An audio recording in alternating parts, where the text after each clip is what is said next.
Okay, people are asking, do you lose your benefits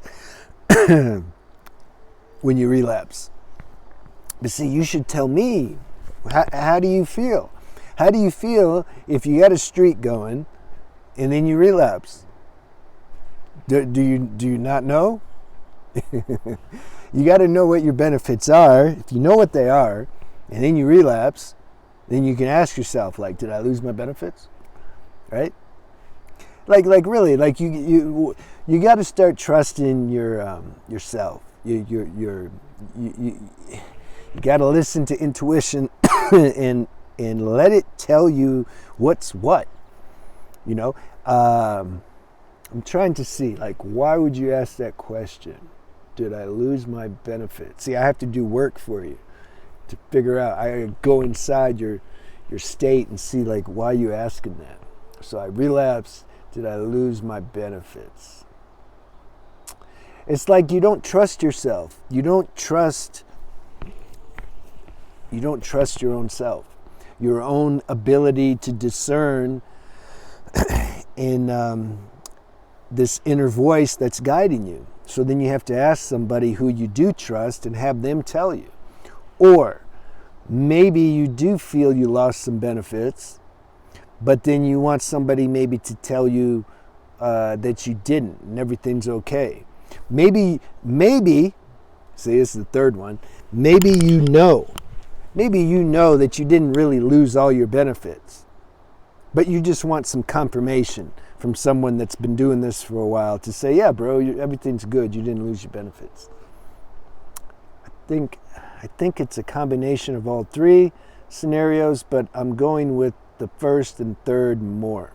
All right. It depends. Everything depends. There's factors and variables. If you had a month, all right, and you were getting more clear in your mind, you had more energy, and everything was going smooth, you felt some sense of balance, and then you watch porn and ejaculate, and then you get right back on the next day. Maybe you'll have a day or two of consequences. You'll feel the contrast, obviously, because you spasm your nervous system, you know. But then after a few days, you're like, oh yeah, cool. Or maybe even after 24 hours, or maybe immediately. See, we don't know. Depends on your genetics, how strong of a constitution you have, how sensitive your nervous system is, what kind of situation you're in your life. Do you have a lot of stress anyway? What kind of self-talk you have? If your mind's beating you up for it, that can make things worse too. Your mind, oh man, you can cause all this shame and guilt. Why did I do this? This will thicken the remorse that you would feel. Anyway, you know, the remorse shouldn't be that much. It's not even remorse. It's more like why'd I do that? It was okay. Or, yeah, I had to taste it again. It was too strong. Like, this energy was so strong, I had to do it. Like, what do you want me to do? Like, I don't feel bad. I'm back on the horse again now. Like, chill. You know, some people are like that. I was more like that. I didn't really beat myself up for anything, actually. Sometimes, depends.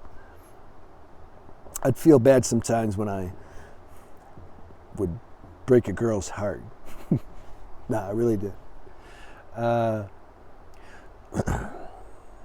Now, I remember I had over a year. I was 23. I started this young. At least the PMO I started young. The edging now, that's another story. That was hard. I kept doing that till early, when I was 40 or something. But I was working on it the whole time. I'd get edging streaks, but then I'd, anyway, we're talking about mostly, I think, PMO relapse. So I had a year and a couple months, and I was in Brazil.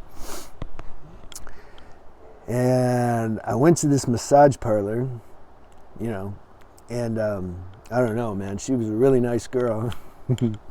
And I lost my energy. And, I felt like my face, it got really dry. I felt like the blood was sucked out of me, basically. That's how I felt. And I remember I was dry, and it felt like my face, just something like that. And I didn't feel good. It spasmed the heck out of my nervous system because I had been preserving it for so long.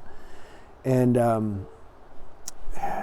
yeah, so I got back on the horse. I suffered a few days. Sometimes the longer you go and then you relapse, like the worse.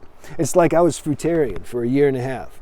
And then one night, I just couldn't help it. I was starving. And I went out and I'd have Burger King. I would try a hamburger, and then I tried pizza, and then I tried some barbecued ribs, but I wouldn't eat it all. I would just like taste it, get the taste, and spit it out. But I'd spent like, I was in Thailand. I spent like $50, which is probably like $300 in America, trying all this stuff. You know, I was having a great time, and I suffered for like 3 days after that. It was just spasm. It was a shock. So I equate that to be a little similar to having a long streak and then relapsing. But there's no standard. There's some people who maybe they had a year, and myself actually, I've had this a few times actually. I'd have over a year and then I'd relapse, or close to 2 years even. And a couple of those times I didn't really suffer many consequences. I mean, I noticed like there's a noticing like that I definitely lost some energy and the vibration dropped a little, but you know, I would just get right back on. I didn't have like long relapses. That's the thing. If you get a long relapse, well, then you're gonna see really clearly that you're gonna lose all your benefits, obviously. But if you get right back on, no, it's like the benefits go down a little, you may okay, but then they're back up. Now, so then the mind can take that and use as an excuse. So I'll just relapse whenever, because they'll come right back. The problem is that turns into a strong tendency and habit to keep doing that. And at some point, at least for me, you're going to relapse more frequently, and then maybe more longer, and then you're going to lose your benefits. So you got to work this thing. You just work it. You work it. Like we can't.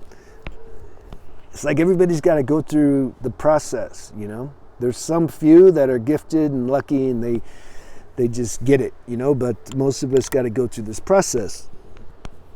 And just pay attention when you're feeling these benefits. Think about that before you relapse. Sometimes it doesn't matter. The mind is so clever. It'll just talk you into it. It'll just, man, I'm just full on. Like, what's the big deal? I'm just going to just dabble a little bit. Like, I can release once in a while. It's not a big thing. And maybe it's not. You got to find that out for yourself. See, if you haven't already figured that out, then at some point you're gonna have to do that. You can't go on someone else's word just because all the videos out there say semen retention, yeah, no fat. But you have to actually feel that. It has to be an organic feeling and realization in you. Otherwise, you're just doing it because you just believe, because other people are talking about it. But maybe they're full of it. Maybe it's not true. See, when you know something's true, then you do it. You just know. Doesn't matter. They could make a bunch of videos tomorrow, take all the semen retention videos out, and then replace it with it's bad to do. But when you know, after you've already been established in truth via your experience, you'll just feel sorry for them. You're like, damn, all right, you'll be the only one making videos. Then you'll blow up, go viral. All right, hope that helped you, man.